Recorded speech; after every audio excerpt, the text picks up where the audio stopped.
Welcome to the Hidden Verdict, the channel where every case pulls you further into the unknown. Hit subscribe and step with us into the darkest corners of the human mind. When people talk about true crime, there is a question that quietly surfaces again and again, even when no one wants to say it out loud. Who is more evil? Not who committed the most shocking act, but whose actions reveal something darker about human nature itself.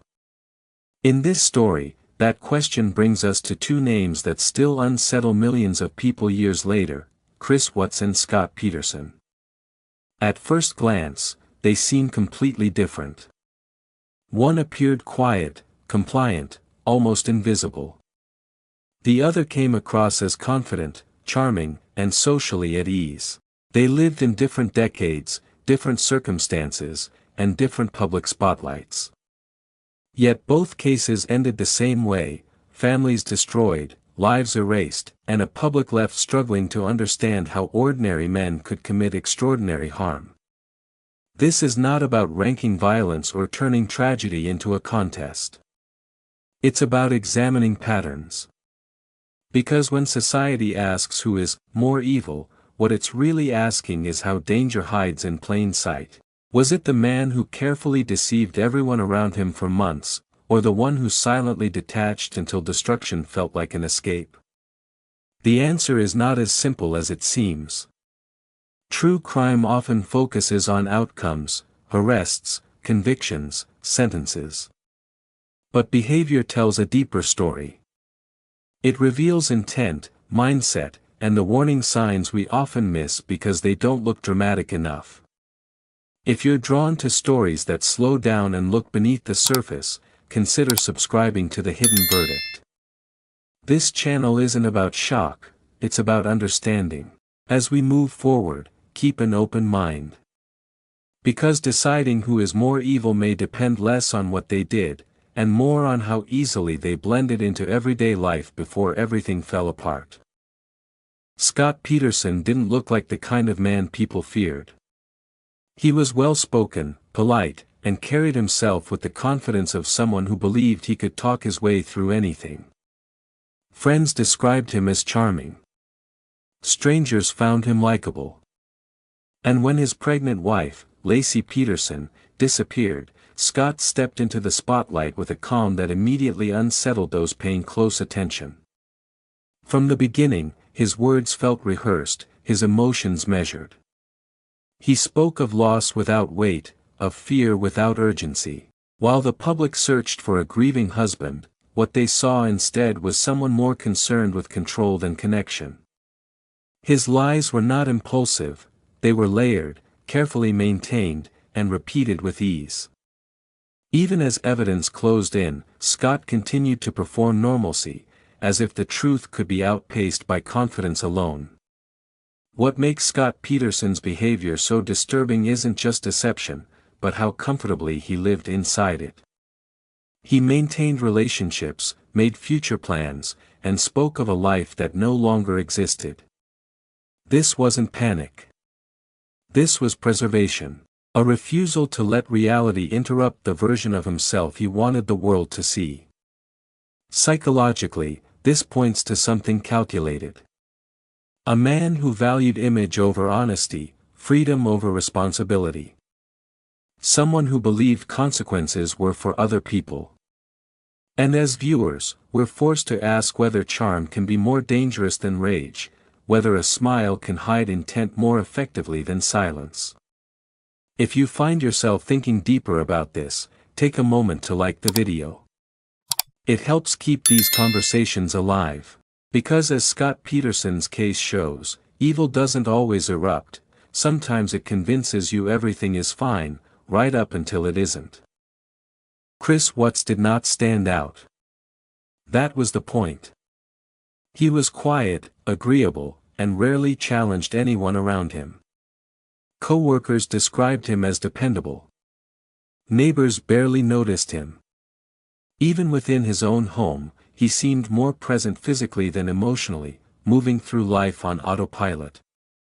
And when his family vanished, Chris presented himself as confused, soft-spoken, and cooperative, a man who looked overwhelmed rather than dangerous. But beneath that calm exterior was something far more unsettling: emotional absence. Unlike Scott Peterson's carefully managed charm, Chris Watts displayed a hollow stillness. He avoided conflict, avoided confrontation, and most of all, avoided expressing what he felt. Over time, that avoidance became detachment. And detachment, when left unchecked, can turn deadly. Chris didn't appear to plan his life around deception for years. Instead, he withdrew from it. His behavior suggested someone who no longer saw the people around him as emotionally real. Family became obstacles. Responsibility became pressure. And fantasy, the idea of starting over without consequences, began to feel easier than honesty. What makes this type of personality frightening is its invisibility.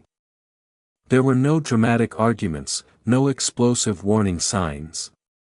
Just silence. Compliance.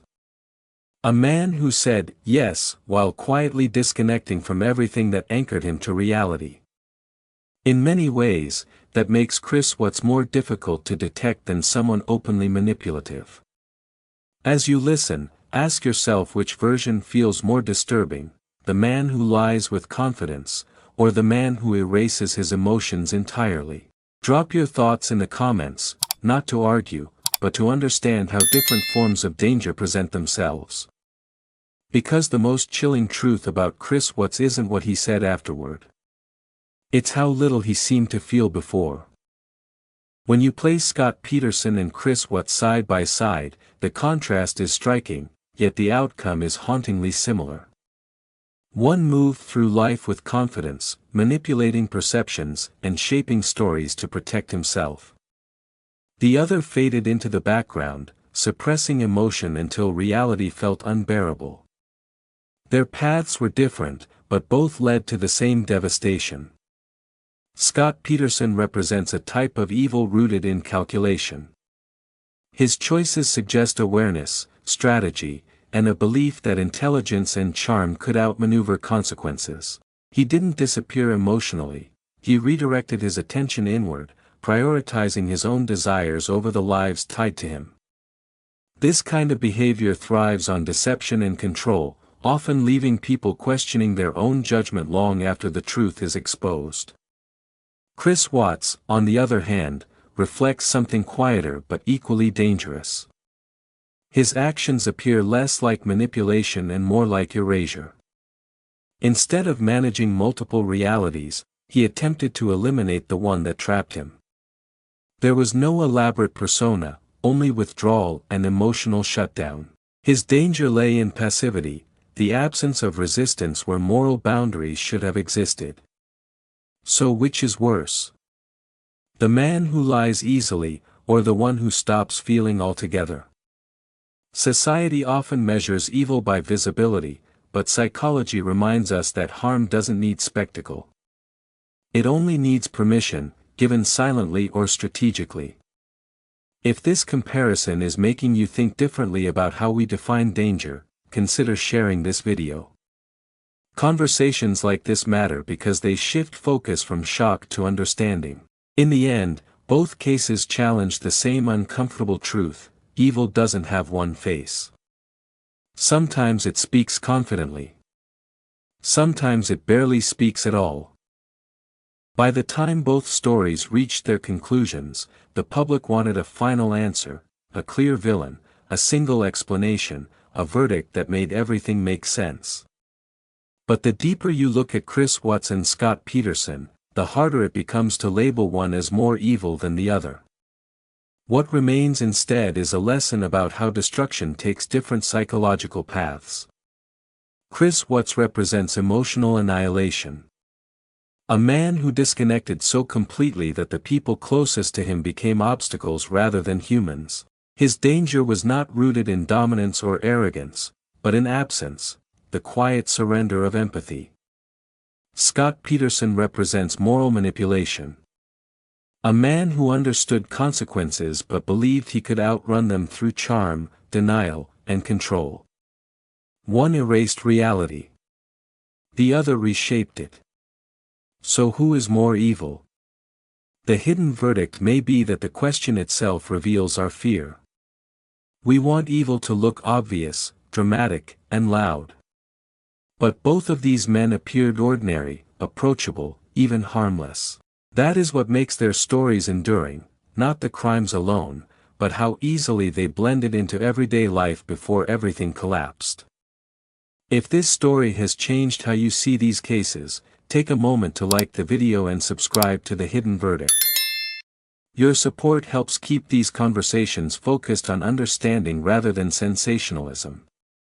Because in the end, the most unsettling truth is this: evil doesn't always announce itself. Sometimes it lives quietly beside us, unnoticed, until it's too late to look away.